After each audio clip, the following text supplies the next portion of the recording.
Good morning children. आज राजा पाठ की कहानी लेकर मैं उपस्थित हुई हूँ। राजा पाठ की शुरुआत लेखक और उनके धोबी के बीच वार्तालाप से होती है। तो चलिए पहले मैं पाठ को पढ़ती हूँ, फिर समझाऊँगी।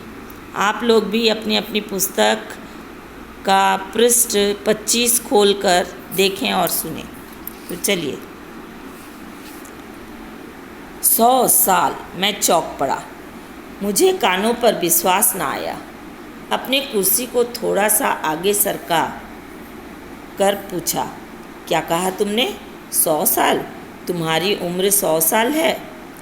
धोबी ने मेरी तरफ देखा और उत्तर दिया, हाँ बाबू साहब, मेरी उम्र 100 साल है, पूरे 100 साल, ना 1 साल कम ना साल ज़्यादा।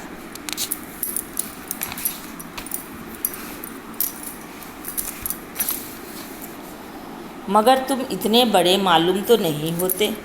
मेरा विचार था तुम 70 साल से ज़्यादा न होगे। नहीं बाबू साहब, पूरे 100 साल खा चुका हूँ। सहसा मेरे हृदय यानी लेखक के हृदय में एक विचार उत्पन्न हुआ। मैंने पूछा, अच्छा भाई धोबी, तुमने सिखों का राज्य तो देखा होगा? हाँ देखा है। उस राज्य में लोगों की क्या दशा थी? धोबी ने मेरी ओर देखा और ठंडी सांस भरकर बोला, मैं उस ज़माने में बहुत छोटा था। सिखों का राज्य कैसा था यह नहीं कह सकता। हाँ, सिखों का राजा कैसा था यह कह सकता हूँ। मेरे हृदय में गुदगुदी सी होने लगी। पूछा, तो तुमने महाराज रणजीत सिंह के दर्शन किए हैं? हाँ सरकार, दर्शन किए हैं। क्या कहना, बहुत दयालु थे। राजा थे मगर स्वभाव साधुओं का था। घमंड नाम भी न था। मैं आपको एक वाकया सुनाता हूँ, शायद आपको उस पर विश्वास ना आए, मगर यह सच्ची घटना है। धोबी कहने लगा, मैं धोबी हूँ, मेरा बाप भी धोबी था। हम उन दिनों लाहौर में रहते थे। हम उस ज़माने में जहाँ कपड़ा धोया करते थे वह घाट अब खुश्क हो चुका मैंने सूख गया है। रावी नदी दूर चली गई है और उसके साथ ही वे दिन भी दूर चले गए हैं। तो अब मैं इसे समझाती हूँ। देखिए, लेखक धोबी का उम्र 100 साल सुनकर चौंक जाता है। ठीक है।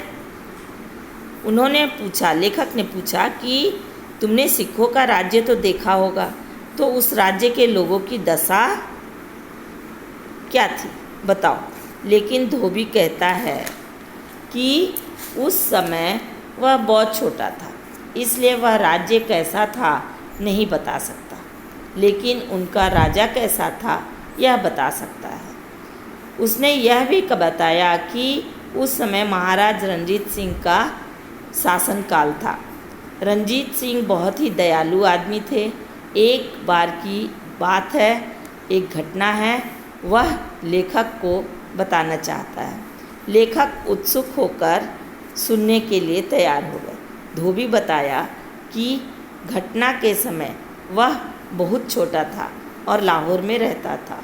उस समय कपड़े धोने का घाट हुआ करता था जो अब सूख गए हैं और नदी भी दूर चली गई है। उस समय रावी नदी वहाँ थी।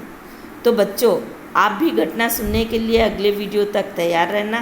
तब तक के लिए धन्यवाद।